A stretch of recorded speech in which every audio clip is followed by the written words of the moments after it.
Voilà, mesdames, messieurs, fidèles téléspectateurs, nous sommes en train de commencer cette rubrique en société avec notre invité qui est déjà avec moi sur ce plateau, Madame Vanessa Milondou, qui est présidente de l'association ASRAR, aider sans rien attendre au retour. Madame Vanessa Milondou, bonjour. Bonjour. Et bonne arrivée sur le plateau de la machine Excellence. Vous allez très bien? Très très bien. Ok, super. Nous étions en train de voir cette première vidéo où on vous avait au milieu des enfants. C'est une école primaire. Et on remarque que vous avez peut-être une passion pour apprendre aux enfants comment faire les premiers secours, les premiers gestes. C'est même ça notre thème en milieu scolaire. La première question avant que nous puissions aborder le vrai sujet, comment vous avez commencé? Qu'est-ce qui vous a poussé à s'orienter dans ce domaine? Je suis infirmière. Avant tout, je suis infirmière. Ah, très bon. Très bonne nouvelle. Ça, je ne savais pas. Je découvre. Infirmière. Oui, oui. Et là, et après. Alors, je suis infirmière depuis 2017. Oui. J'ai fait mes études en Belgique et la jeunesse a toujours été mon combat. Oui. Voilà. Parce que je me disais qu'on n'a pas vraiment ici au Congo des personnes inspirantes. Par rapport à la jeunesse en tout cas. Donc, l'identification est très difficile. Donc, je me suis dit, avec tout ce que j'ai pu acquérir en Belgique, si je pouvais partager un petit peu avec la jeunesse. Et j'ai toujours eu ce feeling avec les enfants et les jeunes. Ça a toujours été mon truc. Vous aimez les jeunes, vous aimez les enfants. Oui. Et je rappelle que votre association est engagée depuis plusieurs années dans l'action sociale, l'accompagnement des populations vulnérables. Voilà. Mais ce qui m'intéresse moi personnellement ici, c'est ce que vous avez posé comme action, notamment dans les écoles, en apprenant ces enfants que nous venons de voir comment pratiquer les premiers gestes. Alors, d'où est venue cette inspiration d'abord? J'ai eu un déclic. Oui. J'ai reçu une vidéo sur Facebook, je pense. C'était un marathon ici à Brazzaville et un jeune qui s'est écroulé. Je ne sais pas si vous vous en souvenez. Oui, je vois. Oui. Et j'ai eu, au fait, mon cœur de mère qui s'est vraiment effondré. Parce que j'étais là derrière la caméra, je disais, allez, faites quelque chose, mais il n'y a personne qui... Parce qu'apparemment, ils attendaient le secours. Voilà, c'est ça. Voilà. Et tout le monde était là en train de filmer, Oui. tout le monde était en train de l'entourer, et personne n'a eu ne fût-ce que cette idée de faire quelque chose. Même si c'est n'importe quoi, même si le geste il est mal fait, c'est ce que je disais, mieux vaut un geste mal fait que de ne rien faire. Bon, ça peut être un manque de courage parce que c'est pas facile aussi quand quelqu'un tombe. Mais bon, vous avez donc cette passion et vous avez pensé partager cette passion. Est-ce que vous-même, c'est vrai que vous êtes infirmière, vous avez appris ça le long de votre formation, parcours C'est la base des soins infirmiers. C'est de prendre en charge une personne en position critique face à une situation de détresse. Ok. Et alors, vous voulez aujourd'hui donner à ces enfants, à nos enfants, je veux dire ça comme ça, à ces jeunes lycéens, à ces jeunes collégiens, tout à l'heure on verra notre vidéo, la capacité de faire les premiers gestes. Alors, est-ce que vous pensez que c'est facile à transmettre ce genre de formation? Alors, premièrement, les enfants, c'est l'avenir. Un enfant qui a un bagage grandit avec et saura le transmettre. Une personne adulte, c'est un peu trop tard. Il est très difficile de faire comprendre à une personne, par exemple, adulte, que l'Alzheimer n'est pas une sorcellerie, que c'est une maladie. Mais alors que quand on commence par la jeunesse, c'est là qu'on bouge les choses. Très bien. Voyez. Et donc, ma cible, c'était vraiment la jeunesse. N'importe qui peut sauver des vies. Il ne faut pas forcément être médecin ou quoi que ce soit. Alors, les gestes, je suis vraiment rentrée dans leur mood. Nous avons fait plusieurs écoles et chaque école, il y a son mood, son éducation. On voit vraiment même les différentes classes sociales. Voilà, il faut s'adapter et savoir vraiment faire passer le message. Ça doit pas être aléatoire, en fait. Ça doit pas être barbant. Tout à l'heure, j'ai vu dans la vidéo, il y a une poupée. La poupée symbolise un humain. C'est le geste que vous prenez. Voilà, la poupée symbolise un humain. J'aime beaucoup l'identification. Alors, j'ai fait exprès de prendre une poupée jeune, noire. Oui. Et ça permet en fait aux enfants de s'identifier. Très bien. Voilà. Et donc, exercer, l'entendre et le pratiquer, c'est différent. C'est différent. Et l'engouement, pensez-vous que les enfants étaient, surtout les mini-mi là, que j'ai vus, là, les tout petits là, qui sont dans les agitations, ils sont enfants, parfois ça les amuse même, ils pensent que c'est un jeu. Est-ce que vous pensez avoir captivé leur attention et que quelque part, ils ont compris le message que vous êtes venu leur faire passer? On a passé au moins 1h30 à 1h45 dans chaque classe. Et avant de passer à la pratique, on a parlé de la théorie. Mais avant de parler de la théorie, j'ai parlé de mon histoire. Parce que mon histoire peut inspirer. Et si mon histoire peut permettre à ces enfants-là de s'identifier, à moi, c'est vraiment ça le plus grand. Ça va les aider à comprendre facilement. Voilà. Et en plus de ça, je leur fais comprendre qu'ils sont responsables. Oui. Vous savez, nous n'avons pas l'habitude de faire des bilans de santé au Congo. Généralement, il y a énormément de malades qui traînent parmi nous, surtout nos mamans. La mauvaise alimentation, le stress, peu importe les conditions actuelles. Bon, déjà, il y a un adage qui dit une personne en bonne santé, c'est un malade qui s'ignore. Donc, voilà, tous ici, on est des malades. Dès qu'on va finir, c'est qu'un médecin arrive. Oh, tu vois, oh non, l'onia, tu vois quoi? Oh non, la tête, on dirait, tout ça. Oh, démargelé, tu vois quoi? Oh non, le dos, ça va. Honorable. Oh non, les narines, on dirait le dehors du... Mais alors que ce sont les enfants qui sont les premiers acteurs dans nos maisons. Ouais. C'est-à-dire qu'aujourd'hui, quand on tombe, le SAMU n'est pas là. Moi, c'est ce que je leur dis. Moi, je ne suis pas là. Mais la personne qui sera vraiment là, c'est vous. Oui. Alors, vous devez faire le minimum, ce que vous pouvez. Okay. Voilà. Donc, quand je les conscientise comme ça, en identifiant un peu leurs parents, tout de suite, ils se sentent responsables. Voilà. Très bien. Alors, puisqu'on parle des premiers gestes, premiers secours, alors, c'est à quel moment on doit appliquer ces premiers secours? Dans votre expérience, à quel moment? On est dans une salle de classe, par exemple, puisque là, on parle en milieu scolaire, on va vraiment contextualiser notre sujet. Les enfants sont ensemble et il y a peut-être un ami qui s'écroule. On ne sait pas quoi exactement. Qu'est-ce que vous les apprenez aussitôt? Aussitôt, la première des choses, je dis, peu importe qu'on soit à la maison ou quoi, on appelle de l'aide. Très bien. Tout seul, on ne sait pas faire.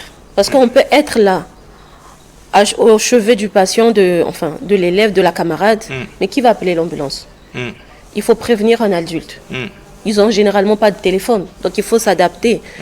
Je leur ai appris le 118 que la majorité ne connaissait pas.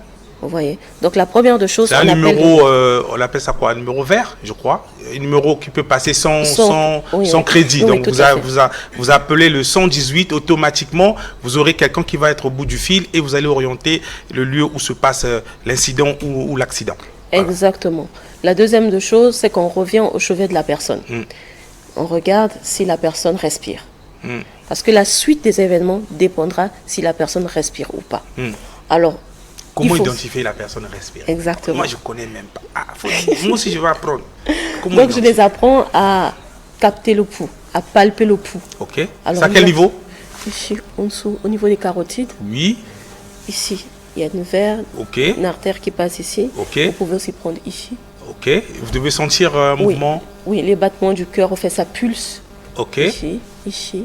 Alors, il y a aussi la respiration, les mouvements thoraciques. Il y a d'autres qui ont dit, madame, on va écouter le cœur. Vous pouvez écouter le cœur, mais si le cœur il ralentit, vous n'allez pas t'entendre beaucoup. Voilà. J'ai dit, dès que vous n'avez pas de signe, il faut réagir tout de suite. D'accord. Et s'ils ont ces signes-là, qu'est-ce qu'on fait après? Il faut mettre la personne en position latérale de sécurité. Position latérale de sécurité. Oui, est-ce que pendant que nous discutons, on peut voir en image une vidéo où on monte la poupée? La régie essaie de voir pour que ça puisse lier l'utile à l'agréable pendant que nous sommes en train d'expliquer. Voilà. Sinon, j'aurais pu m'étaler là et puis on devait me prendre pour un macabé, une victime qu'on pouvait déjà essayer. Mais voilà, allez-y. Donc non seulement on a pris la poupée, mais après je leur ai fait faire aussi eux entre eux. Donc on avait une victime qui tombait et après il y avait l'autre qui venait qui le sauvait. Vous voyez. Donc quand une personne respire, on met en position latérale de sécurité pour deux raisons. Pour permettre à la personne de mieux respirer. Et la deuxième position latérale, c'est-à-dire on dort sur le côté. Voilà, c'est ça. On se met sous le côté. Voilà. Et pour permettre aussi pour elle ne pas s'étouffer. Alors quand on fait un malaise, on va dire que la valve qui ferme la voie respiratoire et digestive ne fonctionne plus. C'est-à-dire que tu peux ne pas mourir du malaise. Là, on voit en image, effectivement, une lycéenne qui est allongée. Voilà. Ne pas mourir. C'est ça, position. Voilà, c'est sa position latérale de sécurité. Alors, on leur avait partagé des flyers et là-dessus, tout était vraiment bien indiqué. Donc, même si chez eux, ils pouvaient revoir. Donc là, je lui ai dit, lis-moi, reproduis-moi ce qui est écrit. Très bien. Donc là, il a essayé de reproduire tout ce qui est écrit. Ok, là, je vois qu'on est au lycée. Ils sont quand même un peu plus grands. Est-ce que vous jaugez la captation dans la communication entre les plus petits et les grands? Lesquels vous pensez qu'ils comprennent un peu plus mieux? Ils comprennent tous un peu plus mieux. Très bien. Mon explication, par exemple, chez les petits, je ne vais pas dans les détails. Chez les grands, je leur explique, par exemple, la deuxième cause de mortalité, qui est l'AVC. Donc, on va dans l'explication, qu'est-ce qu'est l'AVC. Vous devez comprendre quelles sont les causes de l'AVC. Et voilà, donc ça n'arrive pas que chez le voisin, ça peut vous arriver à vos parents. Comment il faut faire, qu'est-ce qu'il faut éviter. Voilà, ça c'est des choses, par exemple, que je dis pas aux primaires. Oui. Voilà, donc j'essaie un peu. Voilà, ils vont pas comprendre. Je parle en gros, je parle de malaise, je parle de quelqu'un qui tombe, quelqu'un qui respire plus, quelqu'un qui s'étouffe. Alors on parle un peu, on s'adapte. Voilà, mesdames, messieurs, chers téléspectateurs, vous remarquez, on aborde un sujet très important, c'est les gestes des premiers secours en milieu scolaire. Ça nous intéresse, nous tous, parce que nous avons à l'instant que nous sommes ici, nos enfants sont à l'école, il peut arriver un problème. Et donc là, nous avons notre invitée, Madame Vanessa Milondou, qui est présidente de l'association ASRAR, qui donc œuvre dans ces actions pour permettre à nos enfants de connaître quoi faire lorsque vous avez un ami à côté qui fait par exemple un malaise. Alors, Madame Vanessa, c'est vrai que vous avez fait quelques écoles, mais pas toutes les écoles. Voilà, peut-être 2, 3, 4 écoles, mais il y a encore des écoles qui ne vous ont pas reçues. Comment procédez-vous? Est-ce que vous avez une équipe avec qui vous travaillez? Au cas où vous n'êtes pas, est-ce qu'il y a des gens que vous avez formés aussi, ou encore vous êtes en processus? Quelle est l'idée derrière ce projet qui est très exceptionnel? Le projet derrière, c'est fait par les Congolais pour les Congolais. D'accord.